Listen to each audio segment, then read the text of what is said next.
Okay, so welcome first year, I am Samiya Khan here again. और आज हम सेल के डिफरेंट पार्ट्स को पढ़ने लगे। इट्स वेरी इंटरेस्टिंग और we are going to explore the cell. Basically हमने थोड़ी सी टेक्निक्स इससे पहले पढ़ ली हुई हैं कि हम सेल्स को कैसे सेपरेट आउट करते हैं। We are having a tissue sample, तो उसमें से सेल को कैसे लेना है, और अगर हमने उसका कोई पर्टिकुलर पार्ट स्टडी करना है तो उसको स्टेनिंग के थ्रू फिर हम कैसे उसको मतलब जज आउट कर सकते हैं, फिगर आउट कर सकते हैं कि किधर वो पार्ट प्रेजेंट है। सो हम आज सेल को पढ़ रहे हैं और we are going to explore the cell from its outer part to the inner. So हम पहले बाहर से एक्सटीरियर से पढ़ना शुरू करेंगे एंड टूवर्ड्स द इंटीरियर। तो अभी आपको नजर आ रहा होगा कि पीछे बोर्ड खाली है, मैंने भी साथ साथ लिखना है, आप भी अपनी नोटबुक और पेन ले लें और साथ साथ इसको लिखना शुरू करें। सो हियर हम सेल वॉल को आज डिस्कस करें स्टार्टिंग से, यानी हम एक्सटीरियर टू इंटीरियर क्योंकि जा रहे हैं तो हम सेल वॉल को डिस्कस करें। बेसिकली सेल वॉल पे जाने से पहले let's have a road map of the topic. थोड़ा सा इसके बैकग्राउंड पे हम जाते हैं। सो फर्स्टली हम सेल की बात करते हैं। So cell is the basic structural as well as the functional entity of any living body. किसी भी living organisms को आप देख लें, कोई अमीबा ले लें या कोई मल्टी सेल्ड ऑर्गेनिज्म ले लें, मतलब वेरिएशंस हैं बहुत सारी, लेकिन all are made up of cell. जैसे आप कोई भी बिल्डिंग ले लें तो that is made up of brick और ब्लॉक, तो आगे फिर बिल्डिंग्स के डिजाइन चेंज हैं, ठीक है। सो कोई स्कॉलर्स कॉलेज है, कोई बैंक है, कोई वाइट हाउस है, ऑल दैट। सो हमारे पास लिविंग बॉडीज में भी ऐसा ही होता है कि कोई सिंगल सेल्ड ऑर्गेनिज्म है, कोई टू सेल्ड है, कोई मल्टी सेल्ड है, जैसे ह्यूमंस हैं तो वो मल्टी सेल्ड ऑर्गेनिजम्स हैं। तो यहाँ पे हमारे पास सेल स्ट्रक्चर वाइज भी बेसिक है और फंक्शन वाइज भी बेसिक है। ये दो बातें हम सेल की बेसिक डेफिनेशन में पढ़ते हैं। अगर किसी बॉडी ने कोई फंक्शन परफॉर्म करना है तो वो भी सेल लेवल से शुरू होगा और वो फिर ऑर्गेनिज्मिक लेवल के ऊपर चला जाएगा। और अगर कोई स्ट्रक्चर की बात हम करें तो डेफिनेटली वो तो है ही cell. Okay, when we are talking about the cell, तो हम कहते हैं जब तीन चीजें मौजूद हों तो हम उस चीज को कहते हैं कि ये सेल है। सो नंबर वन पे we are having plasma membrane, जिसको हम सेल मेम्ब्रेन भी कहते हैं। Number two is the cellular space, जिसको हम साइटोप्लाज्म कहते हैं। और नंबर थ्री पे हमारे पास है जीनोमिक मटेरियल। ये तीनों चीजें हमारे पास मौजूद हों तो हम कहते हैं कि दिस इज बेसिकली सेल। अगर इन तीनों में से कोई एक चीज प्रेजेंट नहीं है तो the thing would not be termed as cell, right. अच्छा, अब अगर हम सेल वॉल की बात करने से पहले टाइप्स ऑफ सेल्स को देख लें तो हम ये कहते हैं कि दुनिया में जितने भी लिविंग ऑर्गेनिजम्स हैं उनको 5 क्लासेस में डिवाइड किया हुआ है। 5 किंगडम क्लासिफिकेशन सिस्टम आपने शायद पढ़ा हो, रॉबर्ट विटेकर का दिया हुआ सिस्टम है। और बेसिकली 5 किंगडम क्लासिफिकेशन सिस्टम में यह है कि 5 किंगडम्स में हम डिवाइड करते हैं, एक्सक्लूडिंग वर्सेस, क्योंकि वर्सेस किसी किंगडम में आते नहीं है, they are at the border line between the livings and non livings. तो लिविंग्स की हम क्योंकि बात करें तो लाइफ को बेसिकली 5 क्लासेस में डिवाइड करते हैं हम। Kingdom plantae, kingdom animalia, kingdom fungi, kingdom monera और किंगडम प्रोटिस्टा। अब जो मेजर किंगडम्स हैं हमारे पास according to the nature of the genome present और नॉट, तो हम प्रोकैरियोट्स और यूकैरियोट्स को अलग करते हैं। सो हियर हम ये कहते हैं, पांचों किंगडम्स देख लेते हैं। नंबर 1 हमने कहा जी kingdom plantae, kingdom animalia, then there is fungus which is in a separate kingdom, क्योंकि इसके कुछ कैरेक्टर्स एनिमल से मिलते हैं और कुछ प्लांट से, सो इसको किसी में भी प्लेस नहीं किया जा सकता इनमें से। Then we are having protista, protista में we are having algae and algae like organisms. और उसके बाद we are having monera, this is dealing with the prokaryotes like bacteria and the cyanobacteria are included in this. अच्छा, अब अगर हम cell types की बात करते हैं तो हम कहते हैं जी 2 सेल टाइप्स हैं हमारे पास। एक है जी eukaryotic cells, right, and the second part is या second type is the prokaryotic cell, right. अच्छा, अब यूकैरियोटिक और prokaryotic are made up of 2 words basically. Eu का मतलब होता है ट्रू और कैरी ऑन का मतलब होता है न्यूक्लियस। ये वो वाला कैरी ऑन नहीं है इंग्लिश वाला, basically this is here it is karyon, इसका मतलब होता है nucleus. True nucleus is there, मतलब ये है कि आपके पास जो जीनोमिक मटेरियल है that is enclosed within the nuclear membrane, ऐसे ही सबमर्ज नहीं है, सेल में ऐसे ओपनली नहीं पड़ा हुआ, बल्कि उसके गिर्द एक अलग से मेम्ब्रेन है। So when we are coming towards the prokaryote, तो प्रो का मतलब होता है फॉल्स या बिफोर, एंड कैरी ऑन का मतलब होता है अगेन न्यूक्लियस। सो यहाँ पे क्या होता है कि प्रोकैरियोटिक सेल में बैक्टीरियल सेल उसकी एग्जांपल है, तो हम ये कहते हैं कि बेसिकली यहाँ पे हमारे पास nucleus is there prokaryotic cell में, फॉल्स या before, nucleus is not there, nuclear material is there, लेकिन न्यूक्लियर मटेरियल या जीनोमिक मटेरियल आप कह लें वो ऐसे ही सबमर्ज है within the cytoplasm prokaryotics के केस में, जबकि यूकैरियोटिक्स के केस में प्रॉपर एक न्यूक्लियर मेम्ब्रेन मौजूद है। अच्छा, अब हम बात कर लेते हैं सेल वॉल की प्रेजेंस या एब्सेंस की, कि कहाँ कहाँ सेल वॉल प्रेजेंट है, और लेकिन उससे पहले we are going towards the discovery of the cell wall. So firstly talking about the discovery of the cell wall, that first handedly when it was demonstrated कि cell wall कोई चीज़ है। So in 1665 Robert Hooke was a person who just like observed many of the cells, लेकिन mostly आपको books में मिलता है कि he observed plant cells, और उसमें उसने उसको एक wall like material कहा, और वहाँ से फिर ये cell wall की एक terminology introduce हुई। Okay, let's talk about the definition of it. अगर मुझे इसको डिफाइन करना हो सेल वॉल को तो मैं कैसे कर सकती हूँ? The boundary which is exterior to the cell is known as the cell wall. Basically cell membrane तक तो आप कहते हैं ना कि ये सेल है, देखें here it is the cell membrane, यहाँ पे सपोज न्यूक्लियस है, और न्यूक्लियस के अंदर हमारे पास जीनोमिक मटेरियल डीएनए की फॉर्म में इज देयर, यूकैरियोटिक की बात हो रही है। ये हो गया जी आपके पास cytoplasm, here it is the genome present within the nucleus, having a true nucleus here, and this is the plasma membrane, right? तो वो कहता है कि exterior to the cell, इसके बाहर there is a wall, और basically exterior boundary या extracellular boundary of the cell, extracellular material outside of the cell, जो हमारे पास एक वॉल प्रेजेंट है उसको हम, या मेम्ब्रेन प्रेजेंट है उसको हम कहते हैं कि ये सेल वॉल एक्चुअली, ठीक है। This is the extra cellular boundary, और इसको सेल ही खुद ही सिक्रीट करता है। अभी इसकी टाइप्स हम देखेंगे तो फिर जरा ज़्यादा अच्छी तरह क्लियर होगा। Now let's talk about it's like presence, के कहाँ कहाँ मौजूद है। अभी हमने किंगडम्स को लिख लिया है, तो this is present in plants, this is present in animals, and this is present in, sorry this is absent in animals, present in fungi and Monera, यानी प्रोकैरियोट्स में भी ये प्रेजेंट है। सो अगर हम यूकैरियोट्स की बात करें तो यूकैरियोट्स में मेनली हमारे पास प्लांट सेल्स आ जाते हैं और एनिमल सेल्स आ जाते हैं, और अगर हम प्रोकैरियोट्स की बात करें तो अभी हम ये बात कर रहे थे कि इसमें बैक्टीरियाज और साइनोबैक्टीरियाज आ जाते हैं। तो बैक्टीरिया में भी हमारे पास मौजूद है सेल वॉल, प्लांट्स में भी मौजूद है, और एनिमल्स में सेल वॉल प्रेजेंट नहीं है, जबकि फंजाई में भी सेल वॉल मौजूद है। सो अभी हम इसकी कंपोजिशन पे जाते हैं कि how there is a difference in the composition. Okay, coming towards the exceptions in its composition, कि डिफरेंट चीज़ों में डिफरेंटली कंपोज्ड है ये। सो हम इसकी एक्सेप्शनल कंपोजिशन की बात करते हैं पहले।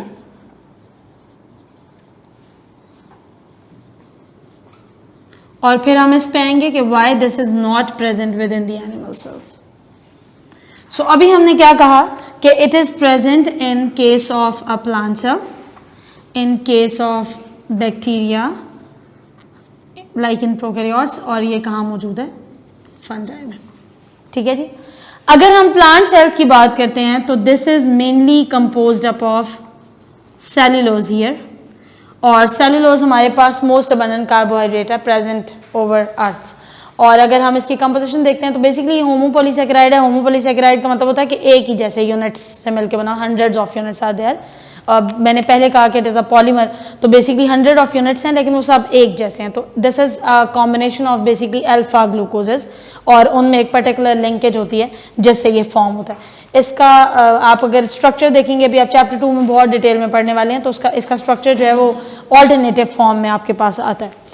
नाउ नेक्स्ट अगर हम बैक्टीरिया में देखते हैं तो बैक्टीरिया में it is made up of peptidoglycan और murine. So what is this peptidoglycan?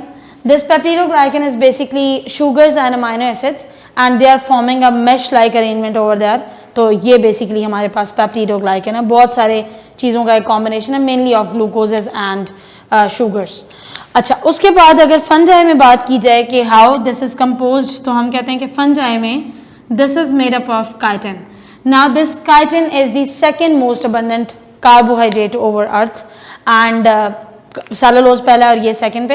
तो काइटिन और सेलुलोज का स्ट्रक्चर बिल्कुल मिलता जुलता है, सिर्फ इसमें एक ग्रुप इज चेंज। एक जब आप सेकंड चैप्टर में पढ़ेंगे तो बहुत डिटेल में इसको देखने वाले हैं। This is also homopolysaccharide, but this is basically made up of beta glucoses. बहुत सारे बीटा ग्लूकोजेस के मॉलिक्यूल्स होते हैं and they are linked by 1,4 glycosidic linkage to make this chitin molecule. अच्छा, अब क्वेश्चन ये है कि why this is not present in the animal cells. Animal cells में ये एब्सेंट क्यों है? अगर हम सेल वॉल का टेक्सचर देखते हैं तो cell wall is basically a thick and rigid kind of structure, ठीक है जी। अगर हम इसके जनरल टेक्सचर की बात करते हैं तो हम ये कहते हैं कि ये थिक और रिजिड काइंड ऑफ स्ट्रक्चर है। अटेंशन प्लीज जी, ये बड़ा इंपॉर्टेंट एक पॉइंट है। कहता है कि ये थिक और रिजिड स्ट्रक्चर है, so this might make a hindrance in the locomotion within the animals. Animal cells क्योंकि फ्रीली मूव करते हैं और तो आपके पास उनकी फ्री मूवमेंट में this might be a resistant और this might be a hindrance over there, so that is why this is not present within the animal cells, right.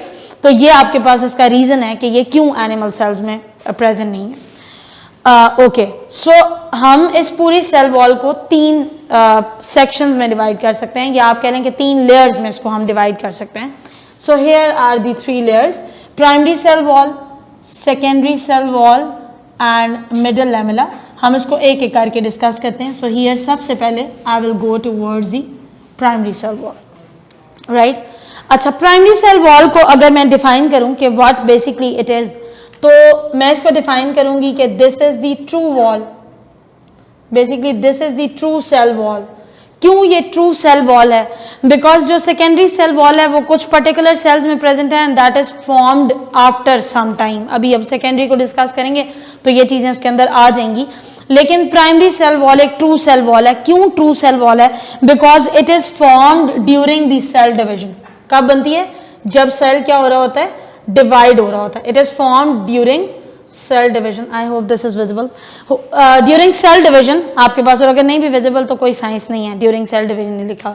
तो वो कहते हैं कि ये ट्रू सेल वॉल है and it is form during cell division, जब cell divide हो रहा होता है। तो इसका मतलब है कि जो न्यूली फॉर्म सेल है, जो यानी बहुत छोटा सेल है, अभी नया फॉर्म हुआ है, उसमें भी आपको ये वाली सेल वॉल की लेयर मिलेगी। So that is why this is termed as the true cell wall. If I am talking about its texture,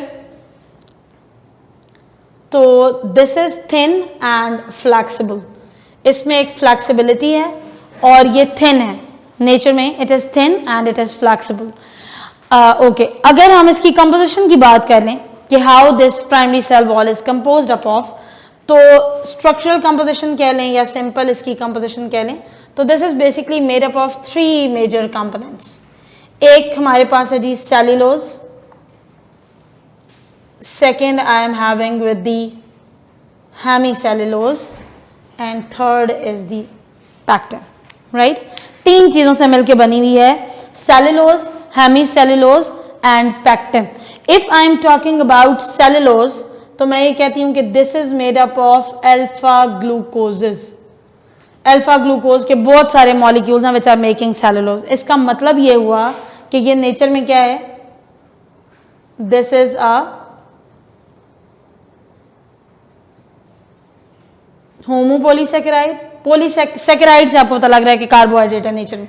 होमोपोलीसैकेराइड यानी सारे यूनिट्स एक जैसे हैं। और फिर हमारे पास क्या है जी? It is the most abundant carbohydrate over the planet earth and it is something which is resistant, which is providing resistivity, resist कर रही है फिजिकल इंजरीज से। सो इसका मतलब है कि इसका प्रोटेक्शन में रोल है।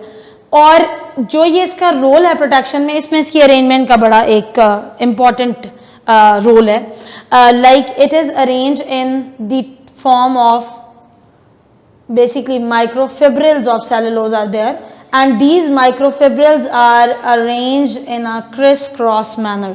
Basically आपके पास ये criss-cross manner में ऐसे होता है, ऐसे करके। So ये अब क्योंकि एक criss-cross manner में ऐसे करके, तो इसका मतलब है कि this is providing a proper support and protection over there. So आपके पास एक तो ये आप इसकी specifications हो गई। अच्छा, अगर हम हेमीसेल्यूलोज की बात करते हैं तो हेमीसेल्यूलोज इज heteropolysaccharide ये बहुत सारे लोग समझते हैं कि ये इसका आइसोमर है, it is not like that. उसी तरह का स्ट्रक्चर होता है लेकिन it is heteropolysaccharide, right? It is a heteropolysaccharide and it is less resistant. Cellulose को अगर हम देखते हैं तो वो क्रिस्टलाइन किस्म का स्ट्रक्चर होता है, हार्ड, और वो रेजिस्टिविटी प्रोवाइड करता है। बट अगर हेमी सेलुलोज को देखें तो वो इतना क्रिस्टलाइन स्ट्रक्चर नहीं होता। This is basically something amorphous you can say, ठीक है जी।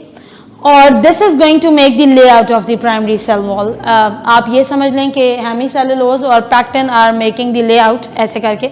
ये आपके पास हैं सेलुलोज के माइक्रोफिब्रिल्स, ये इसके दरमियान में हैं, और यहाँ पे आपके पास जो उसका फ्रेमवर्क है, this is all made up of hemicellulose and pectin.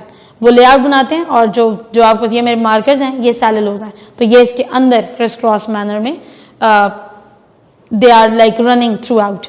अच्छा, अब अगर पैक्टिन की बात की जाए तो पैक्टिन मेरे पास इज अ पॉलीमर, ये भी पॉलीमर है, एंड इट इज डेफिनेटली, अगर पॉलीमर है तो इसके कुछ ना कुछ मोनोमर्स होंगे, जैसे हमने ग्लूकोज की बात की है इन केस ऑफ सेलुलोज। तो this is basically made up of 200 galacturonic acid molecules, यानी जो इसके मोनोमर्स हैं ये गैलेक्टरॉनिक एसिड मॉलिक्यूल्स हैं। अच्छा, अब आप इसका नाम देखें जरा, ये आ रहा है इसके आखिर में, तो इसका मतलब है this is referring to carboxylic acid. अगर आपको फंक्शनल ग्रुप याद हो तो आपने फंक्शनल ग्रुप्स में एक चीज पढ़ी थी, carboxylic acid. But here the difference is, देखें कार्बोक्सिलिक एसिड आपके पास होता है जी COOH, राइट?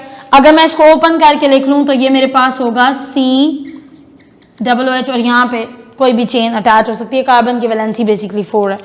तो वो कहता है कि इसमें जितने भी कार्बोक्सिलिक एसिड मॉलिक्यूल्स हैं, these are most of the times methylated, ठीक है जी।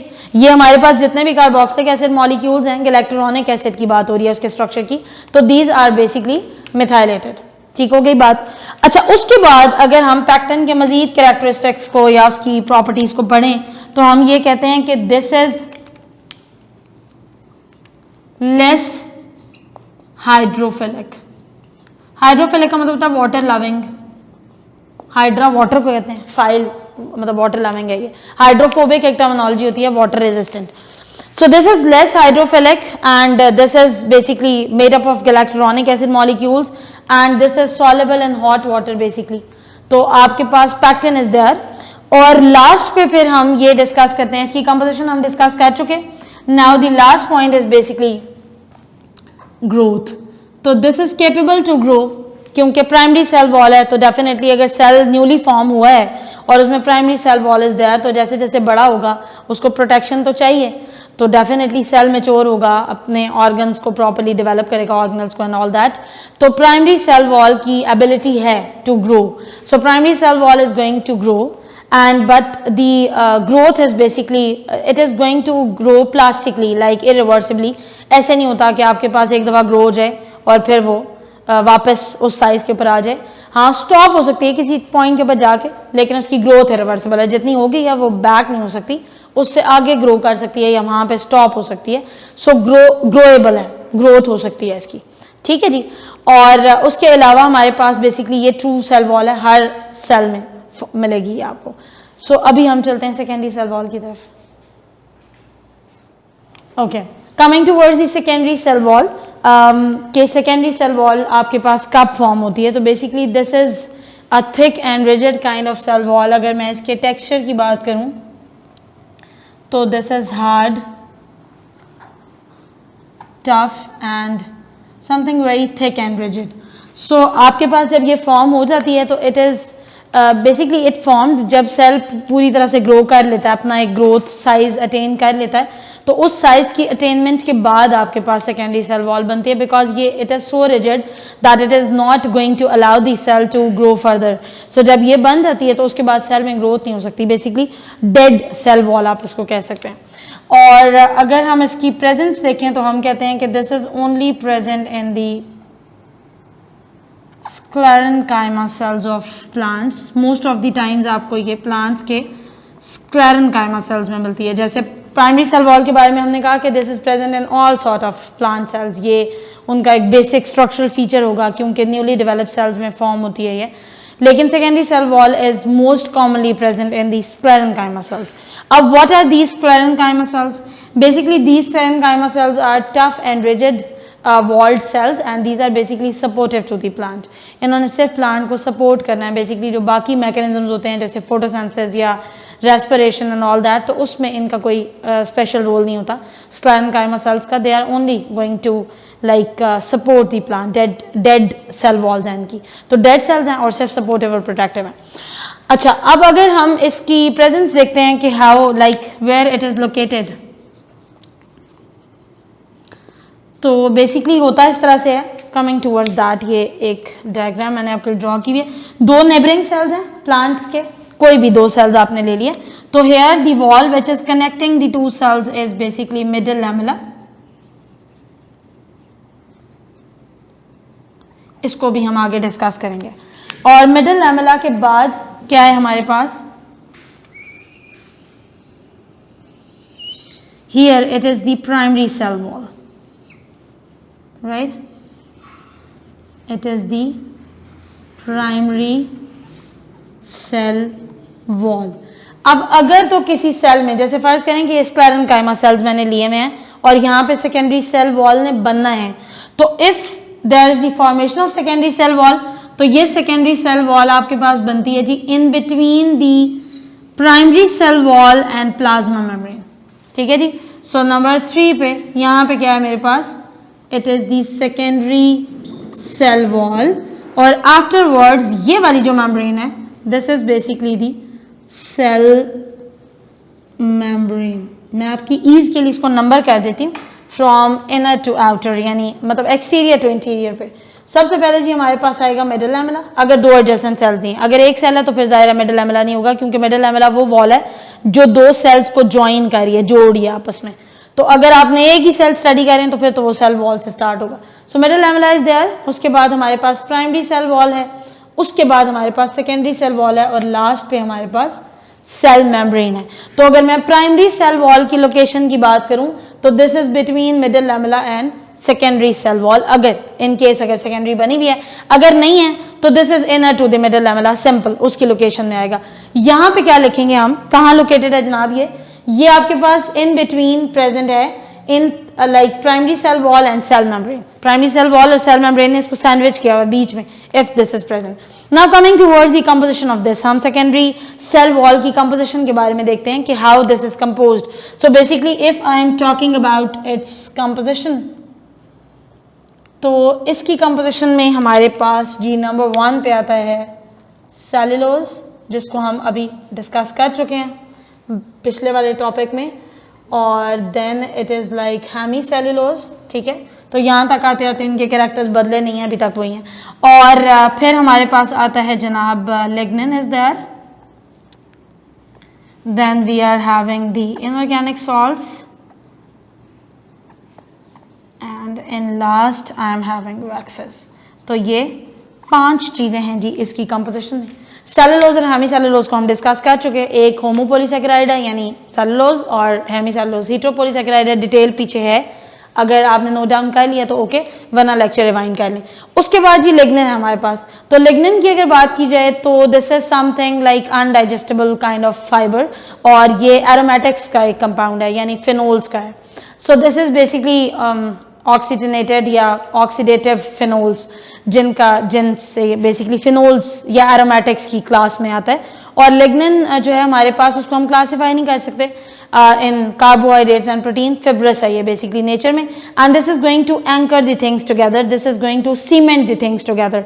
ये एज अ बेसिकली आप इसको नेचुरल ग्लू कह लें, this is working like a natural glue, चीज़ों को जोड़ है आपस में। So this is making the cellulose fibrils come across with one another and to get like neighbored with one another, joined with one another।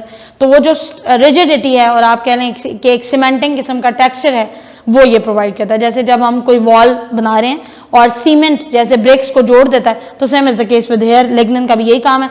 Inorganic salts में देखें तो हमारे पास mostly we are having the salts of calcium and magnesium, और waxes में अगर इसकी example देखें तो वैक्सेस बेसिकली लिपिड्स में आते हैं।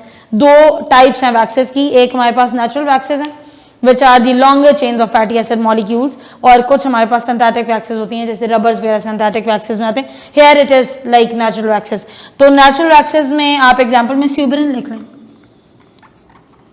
So suberin is mostly present within the endodermal cells of certain root cells. Endodermis में present होते हैं root cells के। Endodermis basically connection है रूट सेल्स में, जैसे चीज़ों ने पास ऑन होना है। Endodermis is basically to cover the cortex of the root. Root का आप सेल पढ़ेंगे जब, तो कॉर्टेक्स को जो चीज़ कवर कर रही है, कॉर्टेक्स को जो चीज़ सेपरेट कर रही है फ्रॉम द वेस्कुलर कैम्बियम, तो उसको हम कहते हैं कि ये एंडोडर्मिस की लेयर है। And this is actually connection point between. और लिग्निन की अगर हम बात करें तो काफ़ी आपके पास ह्यूज बड़ा मॉलिक्यूल है, and the formula is C81H92O28, right. और जो हमारे पास इसके फंक्शंस है सेकेंडरी सेल वॉल के इन द लास्ट फंक्शंस में ये है कि क्योंकि रिजिडिटी प्रोवाइड करनी है इसने, तो this is making the shape, protection and rigidity.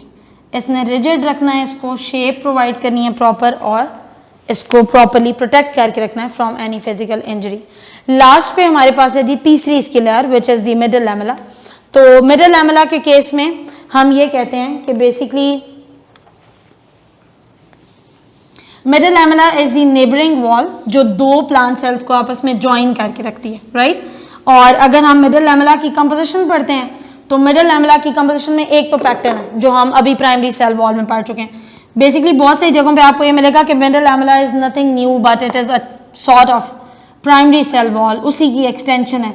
लेकिन इसको मिडल लैमेला इसलिए कहते हैं because it is making a gel kind of structure. Lamella gel को प्रेजेंट करता है, और मिडल इसलिए क्योंकि दो सेल्स को जोड़ है, नेबरिंग वॉल है बिटवीन द टू सेल्स। जैसे ये वाली वॉल है तो ये इस रूम की भी है, और इसके साथ अगर कोई रूम होगा तो उसकी भी है। So same is the texture of the middle lamella. तो मिडल लैमेला को देखें तो आपके पास एक तो आपने इसको डिफाइन कर लिया कि नेबरिंग है ये, और सेकेंडली आपने क्या कहा इसकी कंपोजिशन के बारे में अगर हम कहें तो this is basically pectic acid. And if I am talking about pectic acid, तो पैक्टिक एसिड भी हमारे पास एक पॉलीमर है, और ये इसके नाम के एंड पे ये आ रहा है, तो इसका मतलब है कि carboxylic acid as a functional group इसमें प्रेजेंट है।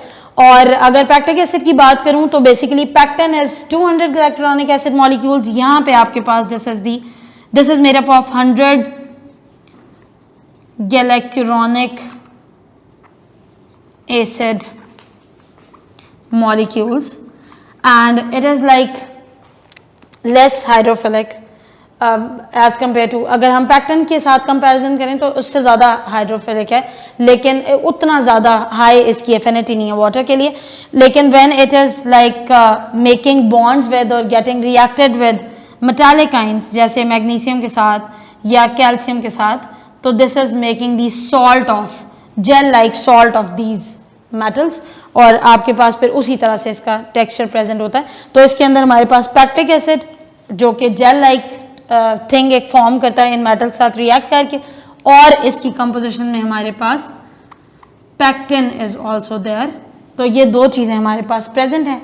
और बेसिकली अगर सेल वॉल को देखें तो ये फुली परमिएबल वॉल है। इसकी एक चीज़ में होगी थी, ये फुली परमिएबल है because it is having some pores जिनको आप पिट्स या प्लाज्मोडेस्माटा कहते हैं। तो these plasmodesmatas are going to shift one material from one cell to another. जो चीज़ें न्यूट्रिएंट शिफ्ट होते हैं या वाटर ने शिफ्ट होना है, मूव करना है, या एनर्जी ने मूव करना है एक सेल से दूसरे सेल के अंदर, तो आपके पास ये प्लाज्मोडेस्माटास के थ्रू होता है।